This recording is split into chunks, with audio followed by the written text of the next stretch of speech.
What's up? This is Hoppe Hour. I am your host, Ryan Hoppe, and I'm excited about my next guest. I saw him open up for MC Chris a week and a half ago at the Orpheum in Tampa. The one and only and Tampa's own Swell Rell is on Hoppe Hour with Ryan Hoppe. What's up, bro? You absolutely put on a great show. I was thoroughly entertained. You're nerdy enough where it's not like over the top, but it was really fun. I had like 2 Jack and Cokes, and man, it was a great night. Awesome, man. Thank you. I had a great night myself. It was a crazy reception in Tampa. One of the best all tour. Now, what got you into rap music? I've always liked rapping. I always liked rap music. It's just been my preferred genre. But I actually just started rapping, honestly, kind of just out of boredom. What type of boredom? Was this like growing up as a kid? Was this like working at an office job? Where did the boredom come from? This is very recent. Like mostly like just working jobs and stuff. And, yeah. Like I started doing nerdcore during COVID. Oh, nice. It's like bored doing like open verse challenges on Instagram and stuff. That's how I found out about nerdcore, and then I just started going crazy with it. How did you get to know MC Chris? Just from being a local opener in Tampa. Like we did a show last year. One of my friends was supposed to do that show, and he was busy, so he suggested that I do it to the promoter. And the promoter was like, well, okay, we'll see if Chris likes your music. And I opened for him 2 different years, and then after last year, he kind of grabbed my number and was like, yo, you want to go on tour? And here I am now. When was it that you first heard MC Chris's music? So for me, growing up, I was an Adult Swim nerd. I wasn't supposed to watch it, and I did it anyway. And I remember I had the MP3 file off of LimeWire in like '04, and I used to listen to like Pizza Butt and everything on repeat, you know? Dang.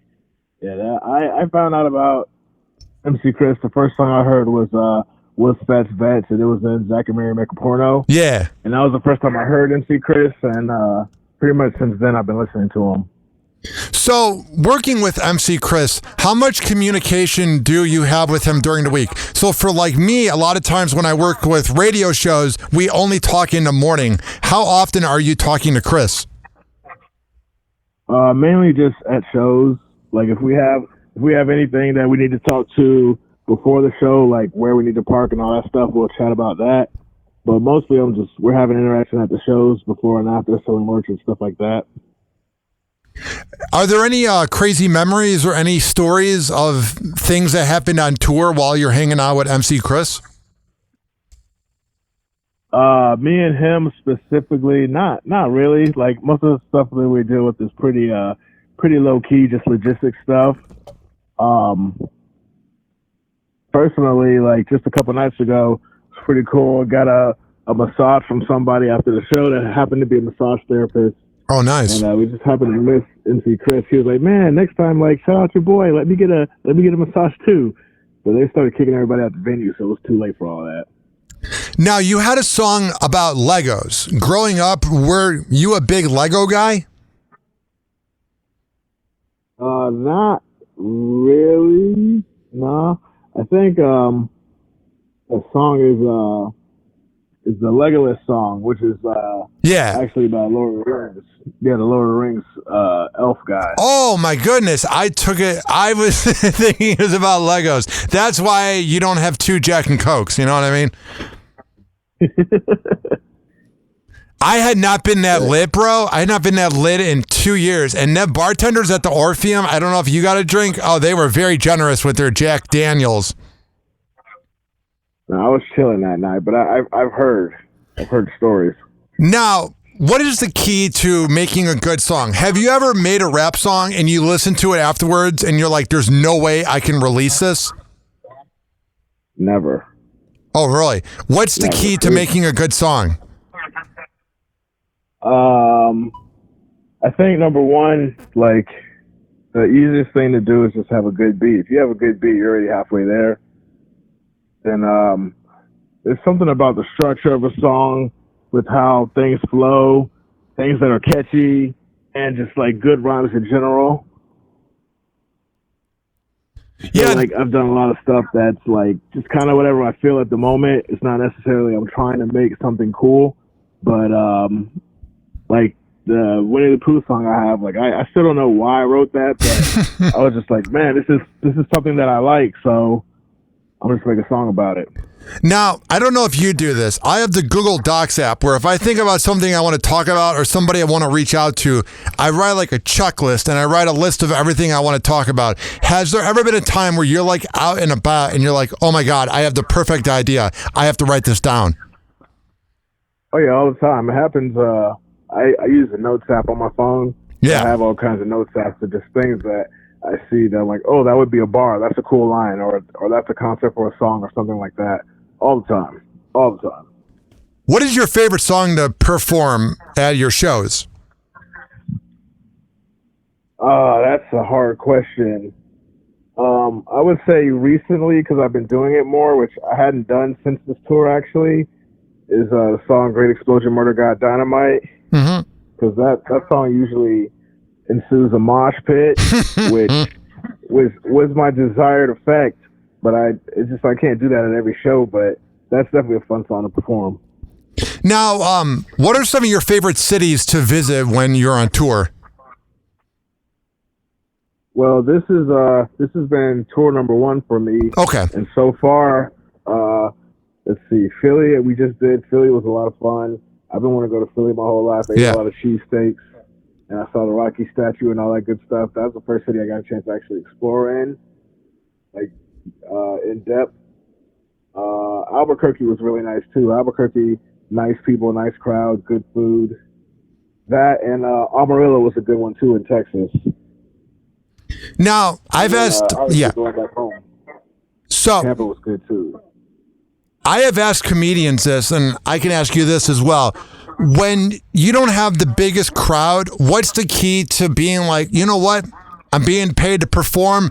Let's put on a good show. Because I'll see MC Chris say that one show has this many, and then the next show is huge. So when you're having one of the slower nights, what's the key to like making the most of it?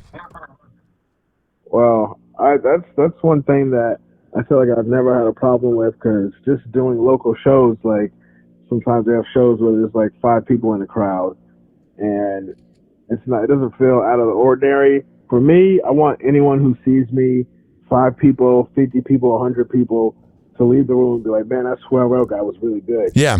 So I just want to give it my all every time, regardless of who's in the crowd. Dude, during the whole show, I was sipping on a Jack and Coke and then Shazamming this song and this song. I added about 5 of your songs to Spotify, you know? Awesome. I appreciate that, man. Thank you. So, for me going into radio, guys like Howard Stern and Opie and Anthony were people that influenced me to go into it. Were there any rappers growing up that you really admired?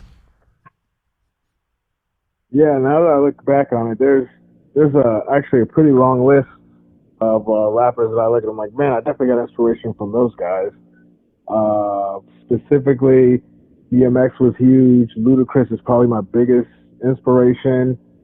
T.I., Jay-Z, Kanye, and more recently, Tyler, the Creator. Yeah. Megaran, obviously.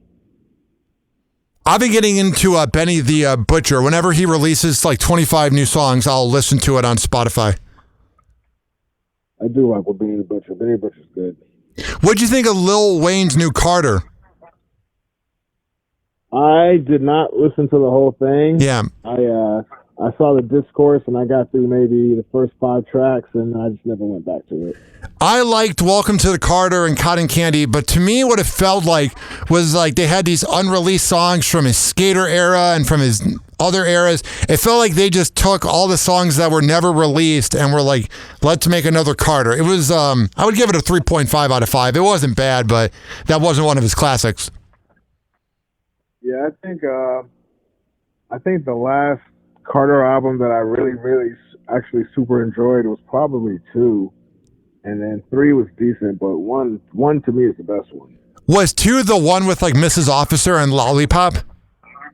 Exactly. Yep. Yeah, that was a good one. That I had that when I was growing up, and My favorite Lil Wayne to me, though, is like MySpace mixtapes. The like videos that are like 18 years old on YouTube where he like samples another song at that time. To me, that's just like amazing Lil Wayne.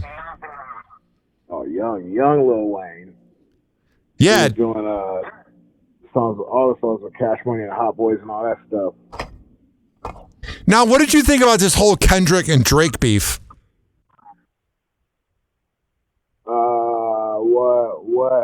What about it? No, like overall, did you think it was good for rap? Or, because to me, it was cool. They had the trolling or whatever, but to me, it reached the point where I just got sick of it. I think there's no way that it can't be considered good for rap because, I mean, Kendrick was the biggest music artist in the world. And obviously got the Super Bowl and killed that and has all the conversation around that and all the conversation around hip hop. So I think excellent for hip hop. In general, I think it was great to see like basically the two greats. It's like seeing if you could see like prime Kobe and prime Jordan going against each other. True, yeah. And one of them's talking like, you know, Drake was talking crazy, egging Kendrick on, and then Kendrick kind of came and did his thing and had the biggest song of the world, and Not Like Us, and then just kept compounding it with TV Off and GNX and all that stuff. So it was awesome to watch in real time, thinking about like, oh, like Drake dropped, Kendrick just dropped. Yeah. And then back and forth, and yeah, I enjoyed every second of it. You know what's funny? I thought Not Like Us was a pretty good song, but Meet the Grams to me was the better song. Meet the Grams is great. I like Euphoria a lot. Yeah, that's a good one too. To me, the last CD I ever bought, because I haven't bought CDs in like 13 years. The last CD I bought was Kendrick's first CD that he released in 2012. And I had that on repeat in my car, dude. Money Trees in 2012 must have been my most listened to song. Yeah, that album is a straight classic. Straight classic. Now, if there's people listening that want to be a rapper, what's some advice you want to give to them? Study your craft. Like, pay attention to everything. Listen to rap and get inspiration from everywhere. Because there's rap and then there's other stuff that you can listen to, which I've been listening to different music recently that has been shifting, like what kind of songs I've been doing. What's some music you've been listening to? Specifically, groups like The Prodigy. Yeah. And System of a Down. Oh, nice. Like trying to find different ways to use my voice on different music for rapping. I kind of do. Just the sound in general. I do a different version of that where I have like 45 podcasts of radio shows that I have subscribed on Spotify, and I'll listen to something that's not even similar to my show because I love to hear what other people that are creative do. Because sometimes when you listen to something that's not your genre, you can learn a lot from it. Like, I'm not a big country music guy, but I like listening and being like, okay, well, they do this and they do this. Yeah, definitely. It's like I get inspiration just from watching people create and perform in general. What are some of the best concerts you've ever been to? Oh man. Well, I used to do stage security at Amalie Arena. So oh, nice. I got to see a lot of different shows that I normally would not have seen. And one of the best shows that I've seen, not knowing anything about the music going in, was a Fleetwood Mac show. Oh, really? I was like, had no idea about any of the music, but it was one of the best concerts that I had seen. And Kanye's Yeezus tour I saw, which was nice. It felt like basically like Broadway opera at a hip hop show. And it was one of the most incredible things I'd seen. Now, I want to give a quick shout out to the Creative Loafing because not to brag, I've won twice and been nominated a lot, but what I love about the Creative Loafing is that they promote local music. And I was going to go to the MC Chris Swell Rell show anyway, but seeing you guys get coverage in the Creative Loafing was very cool. Yeah, it is very cool. I was hoping that had mentioned something because, like, you know, being from Tampa and then being on the tour and coming back for the home show, I was hoping that we would get some kind of love from them, and I'm glad that they put something out. What are some cool things you have coming up? How many more shows do you have with MC Chris? What's going on for the rest of the year? Man, I think we have like 30 shows left or something ridiculous like that. Oh, nice. I don't think that we're halfway done with the tour yet. I'm pretty sure we're not. There are 50 shows, and I'm pretty sure we're not even halfway done. Where are you right now? I just got to Providence, Rhode Island. Oh, really? Yeah, we have a show tomorrow, but I got here today to just kind of chill out. When you chill out and you get to a new city, maybe one you've not been to, what are some things you do? So far it's been the same. It's basically just get to where I can get into a bed or something, just lay down because I'm so tired from driving and performing. Yeah, I feel that. I haven't been able to explore too much. What are some fun memories you have with MC Chris? Mainly just every night watching him perform is crazy, but also like him getting to see me perform on most of these nights and telling me how good of a job I'm doing and like how I'm crushing it every night. Like that always feels really good. Now, for people listening to Happy Hour with Ryan Hoppe and listening to this interview with Swell Rell, how can they support your music? How can they get your merchandise? How can they find out about the world of Swell Rell?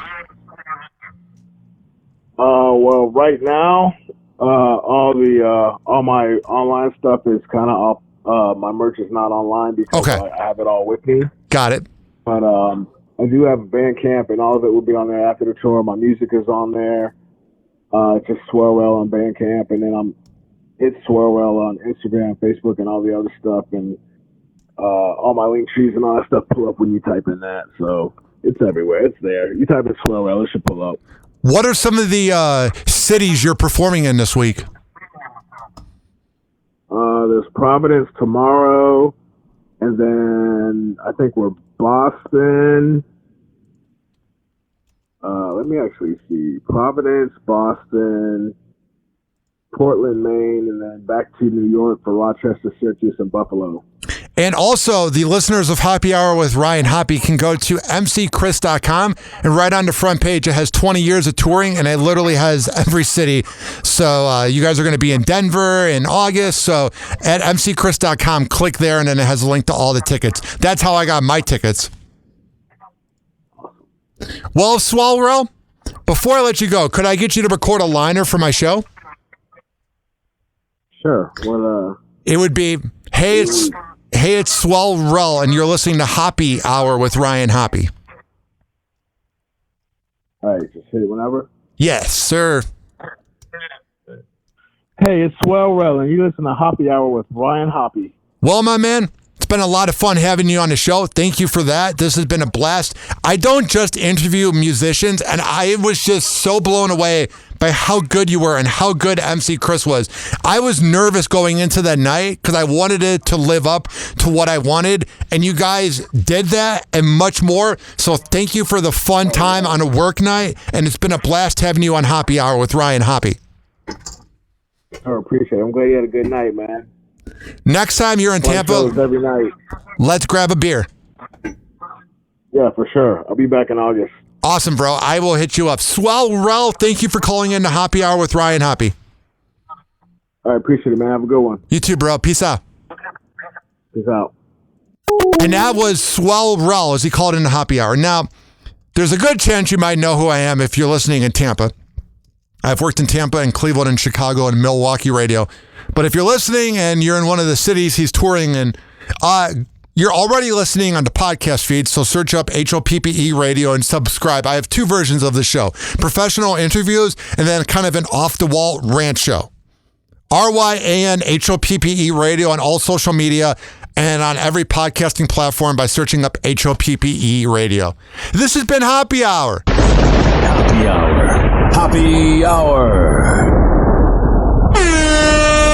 It's time for Hoppe in the morning.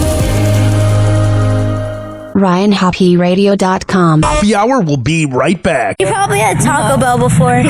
Whenever we're going outside, all I smell is poop. In the nuts, and we'll call it a day.